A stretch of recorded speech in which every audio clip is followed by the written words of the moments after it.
Reddit, what is a wholesome, solitary activity that a person can do to help forget how awful and poor their current life is? Hiking is perfect for that. Get away from technology and embrace nature for a while. Everyone who is pointing that out is really reminding me how long it has been since I have done that. I'm going to feed some chickadees, which I haven't done in person in forever. Really hope we don't get more snow. Thank you for the suggestion. If you don't already have one, get a bird feeder and fill it regularly year round. The birds learn the location, and then you have shitloads to watch. Bird dynamics at feeders have always amused me. They're such assholes. I've legit seen one kung fu kick another off the feeder. Also, be sure to spread some seed on the ground. Some birds are ground feeders like junkus. I second this. Also, get good seed. I recommend black oil sunflower seeds. You can get a 5/pound bag for $5 and larger sizes at less per/pounds. The birds will love you for it. One caution though. If your feeder location is above someone else's deck, like in an apartment building, you might have a problem. Birds like to drop things. Going for a long walk at a moderate pace. Sometimes it's good to think about nothing but keeping a decent pace. Just get into a rhythm, you go into a zone that is hard to get into with all the distractions at work, home etc, and it's very therapeutic. Very true. Luckily I don't live too far away from a big conservation area, and thanks to you all, I'm wondering why I haven't done that in a long time. There is really nothing comparable to being in the woods and just listening to birds. There is really nothing comparable to being in the woods. Apparently the Japanese have a term for this. It's called forest bathing and has health benefits. This is why I love this site. You can learn so many different things. Thank you. It's a very apt way to describe being in nature. Your spirit does feel refreshed. You're a cool person, Opus. Wholesome and made me feel better. You helped me see and learn about new things I wouldn't have thought of or tried by bringing this topic up. You made a positive impact on some rando.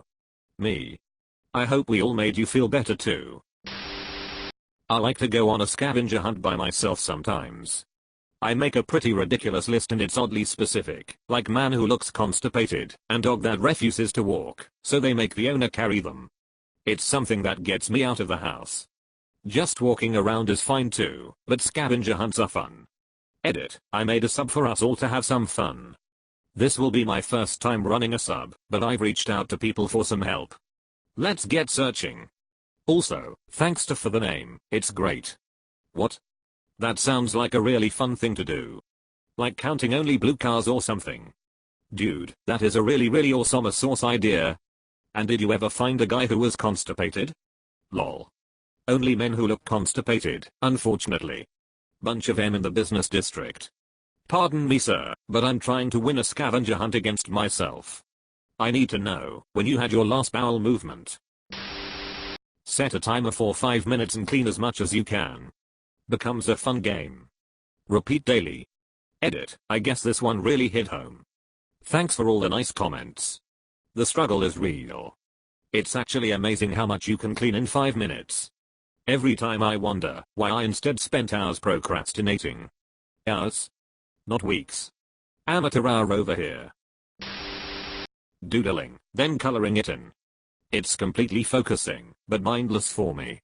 The feel of a pencil or pen across paper is very soothing to me. Thanks for the silver. I read this as drooling and got so worried. I do this a lot. Have all my office notes borders and corners covered with random patterns. Edit, talking about doodling, not drooling. Oh, I thought you were talking about drooling on your office notes and got worried. I enjoy reading. Getting lost in a good book can be incredibly therapeutic. It's also basically free with a library card. True dat. I like getting lost in mysteries. Not gory, but a good old-fashioned whodunit. Some like Sherlock and Poirot are still worth rereading, even though I know the ending. Not too keen on horror BC, I have enough trouble not sleeping lol. Check out G.K. Chesterton's Father Brown stories, if you haven't already. Free online, and pretty original and inventive. I've been designing and planning my garden for when I, hopefully, move in April. Distracts from the ideation a bit. When you're done, come by my place. Thanks. Lol, I've been trying to learn how to draw. Which isn't the same as designing gardens, I know. Anything in particular you are looking forward to planting? This will be a first for me lol, we'll see how it goes. Drawing definitely takes a lot of practice. Funnily enough, I learned from those Draw a 9 books that were all over the place in the early 2000s. As for plants, I'm looking forward to planting different herbs. Valerian, St. John's wort, vervain, hyssop, anything vaguely medicinal. Beware the mint. It is amazing in its variety: apple, chocolate, peppermint, spearmint, fuzzy mint, catmint. Just be certain you want mint everywhere before you put it in the ground. Concrete, a solid border, or a pot may prevent it from taking over. I mow the edges of my fuzzy mint, and it is still spreading. Most mint is creeping, and will send shoots out underground. Even a pot isn't safe. It will crawl over the edge to the ground, if not tended to regularly. My patch of mint sent out a runner and popped up a plant about 3 feet away from the main patch. I would have pulled it, but it was in the middle of a fire ant mound. My mom has mint in pots, but she keeps them close to each other. I've seen her mint jump pots before. Sing. Not for others to hear, but for yourself.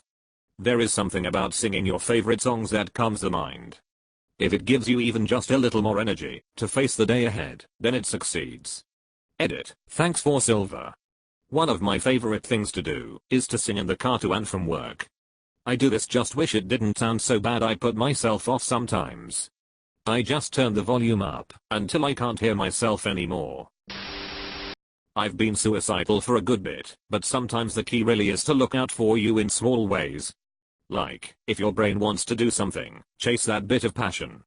Hell, yesterday my brain simply wanted to dance, and I was like, sure, buddy. Danced around the bathroom, like I was Michael Jackson. If you were naked you could boast you were moonwalking, and be technically correct. I adore you. You're now my property. Thanks for that bun. Welcome to my love life. Not so soon. Check his username. You're also now my property. Can I join this collective? I need friends. Hit me with your best pun. We'll be the comedic Brockhampton. Ladies and gentlemen, lions, tigers and bears, giraffes, sea urchins, alligators and all that shit. I don't feel that sea urchins get enough recognition at social events. Public library. If you're in a large enough city, check out all of the different ones and find a favorite. Find some podcasts you like and go for a walk or do housework. Start a workout routine or just pick up running. Running feels silly at first, but you'll get over it quickly. What mindset do you need for running? I've tried, but I just can't find enjoyment in it. I need to do it more, but I can't find the same kind of high like I get from lifting. For me, I didn't like it until I could consistently run more than a couple miles. A common saying is the first mile is a liar, in that it sucks. So if you can only run a mile, the whole thing sucks. Once you get past that, I love running through the neighborhoods in my area, especially around this time of year. Throw on a podcast and you've got 20 to 30 minutes to yourself where you're not thinking about much else. Add in a stretching routine and a shower afterwards, and you've got like 45 to 60 minutes where you're just focusing on yourself, or at least not focusing on anything that's been bothering you. 100% once you get past the point of dying from just a mile or two is where it really starts to kick in. When I used to be able to run, after 2 miles or so is when I would really get lost in the focus of the run, but at the same time in my thoughts. It was extremely meditative, and it was only after running 2+ miles, really in the 3rd mile or so, without feeling like I couldn't breathe, that I started to fully feel the runner's high. By no means do you need to run fast either. Even going at it as a light jog was enough, but it was more about the distance/time distance and or total time that I was running. I paint pictures of Redditors' pets that have passed away. And then I send them the paintings. Edit. My commissions aren't open right now. Sorry. I'm working a few other paintings right now. I appreciate everyone's interest though. That is so sweet. Yeah, it really helps me because it ends up helping other people with their depression as well. And it's also kinda art therapy combined with a sense of, you know, making something.